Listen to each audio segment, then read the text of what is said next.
they've worked hard all year, and right from the start they took first place right from training camp, and they've continued right on. So you'd have to take your hats off to them right now.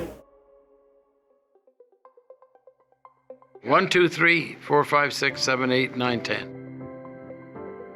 Going back to the start of it, how did it start? Like, did you know Lynn before this? How did you get to St. Louis? Lynn Patrick had a son, Craig Patrick has a son that eventually went on to be manager in Pittsburgh. And Craig came up from Boston in the early 60s to be a junior player and eventually became an NHL player and then an NHL general manager. So that's when I first met Lynn. Well, we were struggling, and I think Lynn Patrick was only going to coach the first season, and he foresaw the fact that we got to make a change. I've always been very inquisitive, and I knew those players I was a fan actually, or a junior before I coached junior when they were in the NHL. So I was able to ask a lot of questions and get a lot of good answers. And they were on the twilight of their careers. And I think they just thoroughly enjoyed the fact that they came to a program and they made it successful as well. He's taken into the fourth by Redmond and Savard. Here's State Marseille in over the line with him is Terry Gray. They score! The Blues! You know, the expansion draft gave us like three to four NHL regulars, and then the rest came from the minors. And we didn't get an access to any young players as well, so they were in their early 20s, and you know, they had a career that was tough to make in the original six. So they seized the opportunity coming out of the minor leagues, and Red came out of New York and hadn't played a lot with Montreal. So, but they had a lot of pedigree as junior hockey players. But in those days, with only 6 NHL teams, the caliber, it was very difficult, you know, to make the NHL, and there was a lot of good players that weren't in the NHL. Red was only dressing occasionally with New York. New York they were a contender in the East at that time, and they had a strong center ice group, you know, and they had Jean Rattal and a guy named Kachuk, no relation to the ones here, and another one named Stamkowski. So sometimes you get in the wrong place at the wrong time. But they got in the right place at the wrong time because they joined our club, you know, and Barkley was playing in the American Hockey League. And one of the good things with Barkley is he got playing with Al Arbour. And Al Arbour was a winner with the minor league Rochester Americans. He was always recalled to Toronto when they won the Stanley Cups in the early 60s. So Al was like a coach on the ice, and he later, as you know, became a famous NHL coach. We all got together at Disney on Parade and took a vote and decided that you were just the super coach of the year. We entered the last weekend of the season. We had a home and home with Minnesota. At the time, a Saturday night at home, Sunday in Minnesota, and when we entered the game Saturday, we were in 5th place. But we won both games. We were down against Minnesota in the Saturday night game, and we came back and won the game late in the third period, and that put us in a position to go to Minnesota and win and finish in 3rd place. So we jumped Minnesota, and we went from 5th to 3rd, and you know, Pittsburgh were pushed out of the playoffs. So, you know, it was amazing that when you think about it, you know, that we were able to do that. Speaking of Minnesota, now we play them the next round. We beat them in 2-1 in Game 7, actually at the old arena. What was that atmosphere like? That was in the second overtime period. Ron Schrock scored. I remember the clock was showing, it was a KMOX clock, and it was a little after midnight, and I don't know when the game started, probably 8 or 8:30, but we scored a goal in the second overtime on a breakaway, and that propelled us into the final. Shot! All alone! He fires and scores! Ronnie Stott! What a tremendous pass!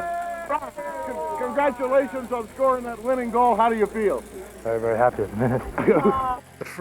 The first year in the playoffs, I'm not sure how many overtime games we had. We had quite a few, a couple with Philly, maybe with Minnesota, and a couple with Montreal. So they were all tight. I mean, it showed the difference between winning and losing is often very close. And we did win the first game. Philadelphia was the first place team all season long. And I remember we did go into Philadelphia, fortunately in game 1. I think Jim Roberts scored the only goal. We won 1-0, a shutout by Glenn Hall. And we should have wrapped up the series in St. Louis in game 6. And we had a heartbreaking loss because we had the lead till 1945 in the third period, and they tied it up, and they got to tie the series. And it was a bit of a break because at the same time, our farm team was in Kansas City, and they were odds-on favorite to eliminate, and they got eliminated at home that same night. And in those days, you couldn't take players from the minor leagues until their team was eliminated. And Doug Harvey was a 43-year-old playing coach, and I remember telling him to hold on, and I called him after the game, and he was disappointed, of course, and I said, we're going to Philadelphia. I'd like to spruce up our lineup a little bit. What can we do? So he said, I got 3 players that can help you. And one was Craig Cameron, the other was Gary Vinaruzzo, and the other one, he said, is myself. And we brought Doug up. He came to St. Louis the next day, drove over from Kansas City with the 2 players. We flew. We couldn't get into Philadelphia for Game 7, no hotels. We stayed in Hershey. We stayed in Harrisburg, and we bust in for the game, and we beat them. I think it was an empty net goal, 3-1. It was a historic time for the Blues. We had captured the fancy of the fans.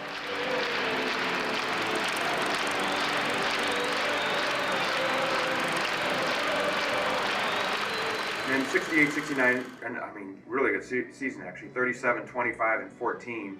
You added Jacques. Those two, Jacques and Glenn, they share the Vezina. But how was that? Because splitting with those 2 guys, because they didn't really get along great, right? Well, I don't know. They were rivals, tremendous rivals from Montreal and Chicago days, and I mean, we were able to play. Jacques had come out of retirement. He hadn't played in the NHL for 3 years. So we had a third goalie, I think, too, Ernie Wakely. And we kind of broke Jacques in slowly and played him at home against the West Division. And Glenn played a lot of, not every game, he split that. And Ernie might have played some games on the road. So, no, I mean, it was a unique, they both had different styles. Glenn was the first goalie that semi-butterfly, and Jacques played out a big angle goalie, played a lot of pucks all the time.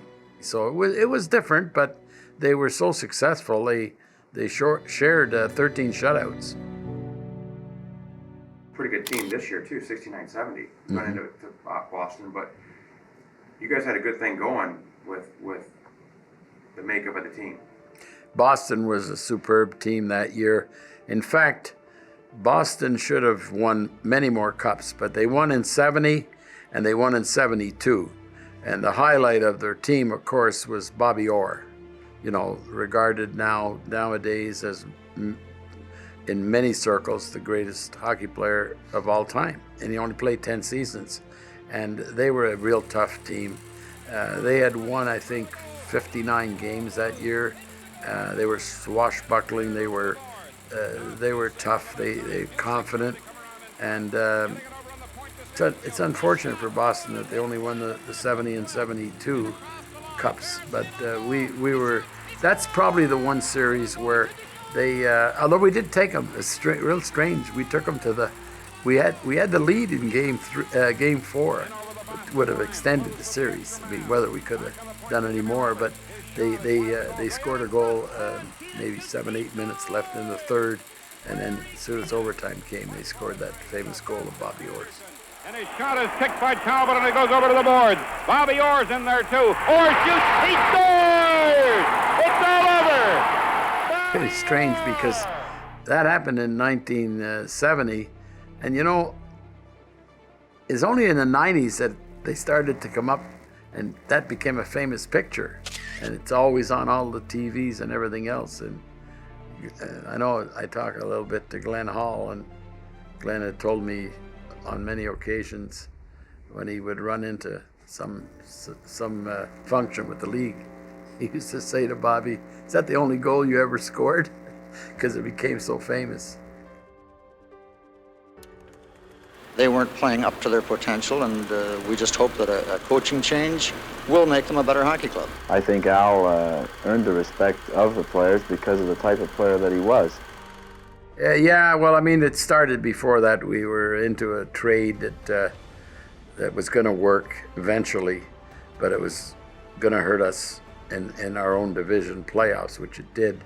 And I had the misfortune. I mean, the management, the ownership they were anxious. I mean, you can see three years in a row not winning a game, not getting further away maybe from the Stanley Cup probably. I don't know that reason, but they wanted to make some changes, and I didn't want to do it. The Blues once again, and I say this with much sorrow and much regret, are making a coaching change. Is it not possible that maybe I shouldn't be here and maybe they shouldn't have me? Is that not possible? Is that possible? June 12th, 2019, St. Louis finally do it. We win the Cup. You got your start here. Where were you when that happened, and did you have any feelings? Oh, sure. I was watching it.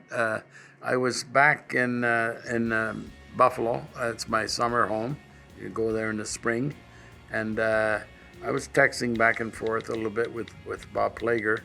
And of course, I had a good feeling about the team because one of my great Hall of Fame defensemen was working with the Blues at the time, Larry Robinson.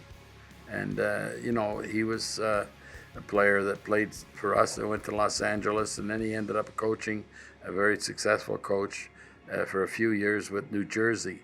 So you know, you always remember your start, and it was kind of a, you know, it was a dream come through for them because they were heavy underdogs, especially when you go and win. If you win the Stanley Cup on the other team's ice in the seventh game, I don't have a history to know how many times it happened, but that was a unique situation, you know, especially after going into Boston, which is not an easy rink to win a Stanley Cup. The longest wait for a first title any team in this league has had. For the first time in their history, the St. Louis Blues are the Stanley Cup champions.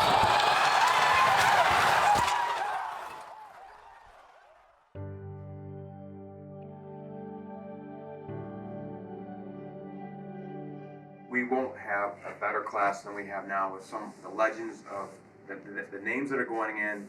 What your feelings on being part of this first class?